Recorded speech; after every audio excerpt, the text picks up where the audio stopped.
Para continuar precisamente con esta parte de la historia de vida, esta última parte de la historia que nos narró el sujeto consultante, es importante porque, a partir de que su madre se enferma de cáncer, precisamente, ellos regresan a vivir a la casa de la mamá, pero entonces la situación con su pareja empieza a deteriorarse en gran nivel, pues el señor empieza a tomar como que ya nada más te dedicas a tu mamá, es que tu madre es primordial, yo no soy importante, y se empieza a generar un panorama de violencia igual entre ellos, al grado de que el chavo, la pone entre la espada y la pared, o vas a seguir cuidando a tu madre o vas a seguir a mi lado, ¿no? Y entonces, a partir de esto, pues ella obviamente no iba a dejar a su mamá ahí abandonada porque ya su mamá estaba muy grave. Entonces, cierto día me dijo que él ya no estaba, en la casa con ella, me fuera con ella porque se sentía mal, y yo le dije: "Manuel, que nos fuéramos porque sus papás cada rato nos corrían". Entonces, se va a vivir precisamente con la mamá y dice: "Como mi mamá se enfermó de cáncer, cada vez se ponía más malita". Manuel se empezó a enojar porque decía que le dedicaba más tiempo a mi madre que a él, y que si él tenía otra vieja, iba a ser por mi propia culpa, pero yo no podía dejar a mi mamá. Un día llegó muy borracho, yo tenía 20 años, y me dijo que ahora sí, su esposa le iba a cumplir como esposa. Me llevó a jalones al cuarto de mi mamá y tuvimos relaciones a fuerzas. De ese día me quedé embarazada de Luis, mi otro hijo. Mi primer hijo, pues, se llama Joel, y tiene ahorita 30 años. Mi otro hijo ahora tiene 25 años. Él sigue soltero y ahorita no trabaja. Él siempre está triste o enojado, o no quiere salir, no quiere hablar con las personas, nunca quiere salir de su cuarto, siempre está encerrado y solo sale para buscar comida o bañarse. No tiene ni siquiera novia. Pero bueno, te estaba contando sobre ese día de Manuel que me obligó a tener relaciones. Mi mamá se puso más grave y ya no pudieron hacer nada por ella, así que murió cuando yo tenía como 7 meses de embarazo. Obviamente, pues yo le contesté, lo lamento muchísimo, Moni, porque fue un momento en el que se quedó pues triste, muy triste, ¿no? Sin embargo, me siguió platicando. Ella me dijo, pero eso no fue lo peor, sino que Manuel llegó al panteón con otra mujer, borracho. Me dijo que esa sí era una vieja de verdad, no como la que tenía en su casa. Me humilló y yo estaba enterrando a mi mamá. Él se fue de la casa. Cuando regresamos mi hijo y yo, ya se había llevado toda su ropa y no lo volví a ver. Entonces ella se queda embarazada de 7 meses. A continuación me redacta, bueno, me dice, mi tía fue la única que me ayudó cuando nació Luis. Yo le daba algo y ella me ayudaba a cuidar a mis hijos hasta que también ella enfermó y falleció. Muchas veces los tenía que dejar encerrados en los que yo salía a trabajar para darles de comer. Yo empecé a fumar desde los 15 años porque una compañera me dijo que se sentía chido y a mí me gustó que sí se sentía chido. Pero desde que pasó todo eso, sentía como que Manuel iba a regresar y me iba a tratar mal y a mis hijos. Empecé a verlo por donde quiera y lo único que me calmaba era fumar y fumar. Encerraba a mis hijos y yo también con llave para que él no entrara. De hecho, aún siento que en cualquier momento vendrá. A veces tomo alcohol también, pero fumo más. También siento que mi papá va a venir y me va a correr de la casa, porque esta casa es su casa, que ahora es mía, pero también recuerdo a mi mamá golpeada, sangrando, lastimada, y a veces siento que está aquí y me grita, ayúdame, mientras mi papá me grita que me vaya. Lo sueño diciéndome, puta, vete, y muchas cosas feas. Joel se casó cuando tenía 18 años porque decía que yo estoy loca. Él no ha venido a verme por esa razón. Dice que le puedo pegar mi locura a su hijo. Y Luis, ya te dije, no sale de su cuarto. En muchas ocasiones he pensado que yo soy el problema y que si yo no estuviera, a lo mejor mis hijos estarían mejor sin mí. Podrían vivir tranquilos y felices si yo estuviera muerta. También ya dejaría de tener pesadillas. No puedo dormir y dejaría de pensar en que Manuel volverá, pero luego pienso distinto y digo, mejor sigo así. Si viene, pues ya lo veo. Y se queda callada varios instantes y concluye, creo que ya te conté la mayoría, y ya si se me olvidó algo, después te lo platicaré. Obviamente yo le agradecí, de ahí llegaron algunas otras preguntas como para tratar de solventar un poco, que no se quedara con la idea solamente de lo negativo. Pues ya le empecé a hacer preguntas más concretas acerca de qué le gustaba comer, si entonces usaba insulina o todavía no, si le gustaba hacer ejercicio, qué otra cosa le gustaría hacer. Y ahí fue cuando ya concluimos con la entrevista a partir de que, pues sí le dije acerca del Reiki, le dije que si ella gustaba, yo le podía ofrecer una sesión de Reiki. Me dijo en dónde trabajaba completamente, o sea, todos los datos que ya después, ya les conté en anterioridad y eso ya lo saqué de la última parte de la entrevista. Entonces, únicamente para el final le dije, obviamente esta parte. Yo le dije, aparte me brindaste la oportunidad de conocerte más. Cualquier cosa, si deseas platicar, con mucho gusto, Moni. Por cierto, hago sesiones de Reiki. Te puedo dar una para que descanses o puedas dormir. No debes contarme nada, solo recostarte y yo hago todo lo demás. Ella me contestó, ¿en serio? Es que yo no gano mucho, apenas si me alcanza el dinero. Con mucho gusto te la regalo, Moni. Está bien, yo te aviso el día que pueda. Yo creo que será en domingo porque es el día que descanso. Y pues ya nos pusimos de acuerdo. Le dije, bueno, perfecto. Le dejé mi número de celular y pues le dije que pues le agradecí por todo su tiempo dedicado a la entrevista porque la verdad sí me dedicó bastante tiempo. Indicadores encontrados en la informante. Para empezar, encontré precisamente el temor constante ante algún hecho posible a ocurrir. Su respiración constantemente se aceleraba. Esa sensación de peligro inminente, pánico o catástrofe. En este caso, la inesperada llegada de su marido, Manuel, y que llegara con ella a maltratarla tanto a ella como a sus hijos. Estaba evadiendo hasta cierto grado su realidad porque no sabía ni siquiera, ya tiene años que no sabe nada de Manuel, pero ella sigue en esa espera de que él va a llegar. Sudoración, temblores, sensación de debilidad o cansancio, pesadillas, dificultad en el control de preocupaciones, fobias constantes en los pensamientos de las personas. Esto también lo encontré porque hubo una pregunta que le dije acerca de cómo eran sus relaciones con respecto al trabajo. Y ella dijo que de preferencia no se metía con nadie de la gente o no le hablaba a la gente porque ella sentía que la gente siempre estaba hablando mal de ella o que querían saber acerca de sus hijos, de cómo vivían. Entonces, ella siempre tiene pensamientos con respecto a los demás, pero la interpretación, y se preocupa demasiado por la interpretación que los demás dan hacia ella o a sus hijos. Muchos problemas al conciliar el sueño, problemas de consumo de tabaco y alcohol, también problemas gastrointestinales y de salud, estragos notables en sus hijos, pensamientos, si no suicidas, del todo ya como acciones suicidas, pues sí, pensamientos suicidas. Y los traumas vividos durante cada una de las etapas de su historia de vida le provocan una preocupación inminente, muestra una tensión exagerada, nerviosismo y agitación durante su plática. Análisis diacrónico de la historia de vida.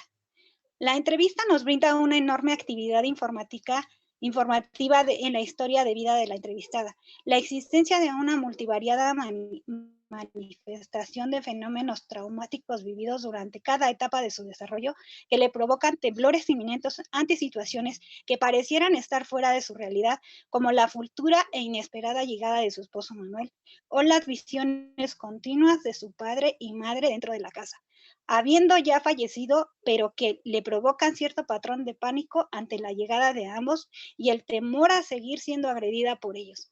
Su madre, sin lograr poner límites a su padre y evitar las agresiones, y su padre alcohólico, machista y agresivo con ellas. Todas estas situaciones generan en ella lo que denominamos en trastorno de ansiedad, debido a que ya le es imposible poder controlar cada uno de sus temores, fobias y esa evasión de la realidad, lo cual ha repercutido notablemente en las relaciones familiares con sus dos hijos, provocando también en ellos la carencia de un desarrollo apropiado, en síntomas depresivos y de igual manera evasión de su realidad. No tienen tampoco control de sus existencias. Por otra parte, no logran tener y mantener relaciones con su contexto. Prefieren vivir en el pequeño mundo que han creado para mantenerse a salvo de todo aquello que, en apariencia, pudiese provocarles algún daño. En su mundo seguro, cada uno de los traumas ha resultado ser significativo para generar un estado de ansiedad, no solo en la entrevista, sino de manera particular también en sus hijos. La entrevistada muestra respuestas emocionales ante estas situaciones que ella percibe o interpreta como amenazantes o peligrosas, lo cual le provoca una conducta no adaptativa a los diversos contextos en los que se desenvuelve, siendo esto ya un trastorno de ansiedad, porque se ha vuelto excesiva con demasiada frecuencia y nociva en su salud biológica, psicológica y social, afectando de manera radical a sus familiares más cercanos. La importancia de la familia detectada en la narrativa. La entrevista nos muestra también un enorme apego a la familia. Pese a las diversas situaciones de conflicto vivido durante su proceso de desarrollo, no logra obtener una familia que la ame y la respete, por el simple hecho de haber nacido mujer entre el machismo de su padre y la absoluta abnegación de su madre. Sin embargo, no abandona. Aunque su padre no la perdonó nunca, ella buscaba de alguna manera estar cerca aún en la lejanía. Y al enfermar su madre, la acompaña durante todo el proceso de enfermedad. Llega a su fallecimiento y darle sepultura. Se nota el deseo ferviente de obtención de afecto, cariño y amor. Es también en su acercamiento a su única tía, hasta que de igual manera fallece, enferma y fallece. Por otra parte, el apego a su esposo Manuel y esa espera a un posible regreso muestra una evasión importante de la realidad. Sin embargo, tampoco abandona a sus hijos pese a todos los conflictos interpersonales que no han sido resueltos en sí misma. Su vínculo maternal está bastante construido en todas aquellas necesidades que no han sido cumplidas en su ámbito familiar. El contexto socioeconómico de la informante. La informante ha vivido en un contexto socioeconómico muy bajo, impregnado de carencias económicas, no solo viviendo ante la violencia intrafamiliar, sino con violencia económica durante la mayor parte de su historia de vida. No tiene estudios, únicamente el nivel básico primario, con lo cual no tiene grandes oportunidades para poder aspirar a un nivel más elevado y vivir una vida de manera más cómoda. La casa donde vive, aunque tiene 2 recámaras, un baño, no tiene mucho, lo construyó, y una cocina, no es tan aplanado, los pisos siguen siendo rústicos y se nota una enorme carencia económica. Análisis del lenguaje corporal. Dentro de este ámbito, la entrevistada muestra mucha preocupación a través de la sudoración constante, apretar en muchos constantes momentos las manos, levantarse y sentarse repentinamente y dar un vistazo a la puerta y ventanas, cruzar sus piernas, de igual manera movimientos continuos entre ellas, sacar cigarrillos y fumarlos, aún estando en la entrevista, contando alrededor de 15 cigarrillos en un lapso de 2 horas y media que duró nuestra entrevista. No tolera demasiado tiempo la mire fijamente. Dirige la mirada nuevamente hacia la puerta de la recámara de su hijo, a la puerta principal y hacia la ventana, mostrando una respiración agitada. Observa su teléfono, aunque no se escucha lleguen mensajes absolutamente de ninguna persona. Tampoco suena el tono de llamada. Sin embargo, ella está al pendiente de que llegue algo o que llegue alguien. Repite en varias ocasiones que Manuel, su esposo, podría entrar por la puerta. También que su madre o su padre pueden llegar observando ciertas esquinas de la casa. Interpretación de la historia de vida. A través de la historia de vida encontré que tuvo una infancia en la que vive violencia intrafamiliar. Estos traumas familiares le han creado que en su vida actual tenga enormes sentimientos de pánico, pavor e incomodidad que se presenta en ella como un estado de depresión, tensión o estrés constante, con lo cual nos muestra la enorme carencia de adaptabilidad a cada contexto en donde se encuentra. También nos hace identificar la violación infantil que vivió en su pubertad, lo cual de igual manera, al no ser tratada, ha generado en ella secuelas traumáticas relevantes en su conducta, en su bienestar personal y familiar. La entrevistada nos brinda su perspectiva e interpretación que da a cada uno de estos fenómenos experimentados durante su desarrollo y que no ha logrado superar ante la carencia de atención, pero que de igual manera ella no ha intentado ni por error pedir ayuda.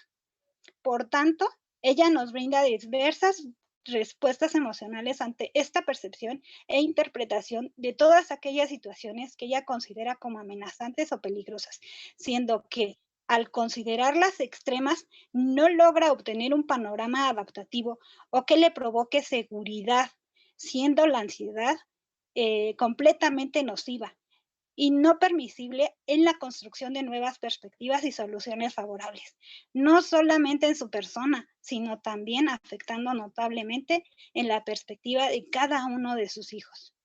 Tratamiento. Esto yo lo investigué así como que a grandes rasgos. El objetivo del tratamiento es ayudar a controlar la ansiedad que genera en la salud y mejorar la capacidad para funcionar en las situaciones cotidianas. La psicoterapia, también llamada terapia conversacional, puede ser útil para el trastorno de ansiedad por enfermedad.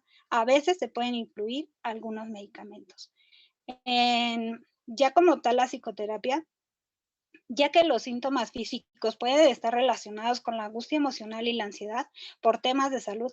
La psicoterapia, especialmente la terapia cognitivo-conductual CBT, puede ser un tratamiento efectivo. La terapia cognitivo-conductual servirá para aprender cómo controlar el trastorno de ansiedad por enfermedad y hallar formas de controlar las preocupaciones sin necesidad de análisis médicos excesivos ni buscar atención médica.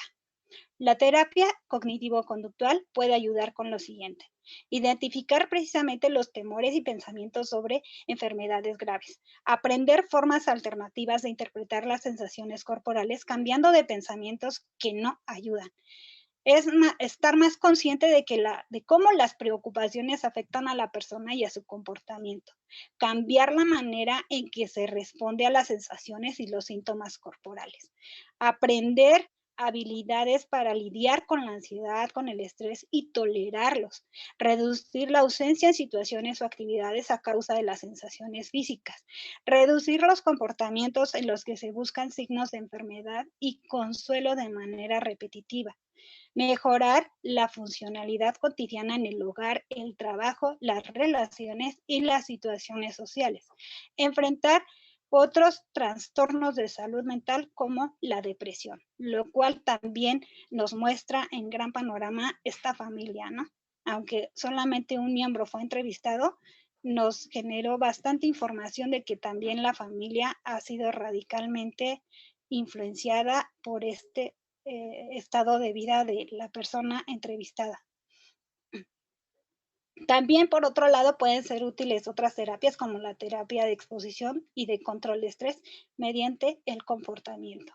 Dentro de los medicamentos, es posible que los antidepresivos, como los inhibidores selectivos de la recaptación de serotonina ISRS, ayudan a tratar el trastorno de ansiedad por enfermedad. También pueden ser útiles los medicamentos para el tratamiento de trastornos de humor o la ansiedad, si es que estos se llegan a encontrar presentes. Bueno, dentro de mis conclusiones, pues únicamente yo anoté, eh, pues yo creo que lo más relevante ya lo anoté en todo lo demás. Y ya nada más como conclusión, yo sí vi algo bastante importante, ¿no? Las historias de vida forman parte del campo de la investigación cualitativa, cuyo paradigma fenomenológico sostiene que la realidad es construida socialmente mediante definiciones individuales o colectivas de una determinada situación. Esto es de acuerdo a Taylor y Vaughan en 1984. Es decir, se interesa por el entendimiento del fenómeno social desde la visión del actor. De aquí que los datos obtenidos al utilizar la metodología cualitativa constan de ricas descripciones verbales sobre los asuntos estudiados. Cavale, 1996. Además, toma en consideración el significado afectivo que tienen las cosas, situaciones, experiencias y relaciones que afectan a las personas. Por tanto, en tal sentido, los estudios cualitativos siguen unas pautas de investigación flexibles y holísticas sobre las personas, escenarios o grupos objeto de estudio, quienes más que verse reducidos a variables, son estudiados como un todo, cuya riqueza y complejidad constituyen la esencia de lo que se investiga. Berrios en el 2000. Por todo ello, pues la investigación cualitativa como actividad científica coherente con sus principios no puede partir de un sistema preestablecido tal y como sucede en las investigaciones de corte cualitativo, cuya finalidad es la comprobación de hipótesis. La idiosincrasia de la investigación cualitativa implica que el diseño de la investigación se caracteriza por ser inductivo, abierto, flexible, cíclico y emergente. Es decir, surge de tal forma que es capaz de adaptarse y evolucionar a medida que se va generando el conocimiento sobre la realidad estudiada. Vizquerra en el 2004. Entonces, por tanto, cumplimos, yo siento que cumplí con todo lo estipulado a través de la investigación cualitativa.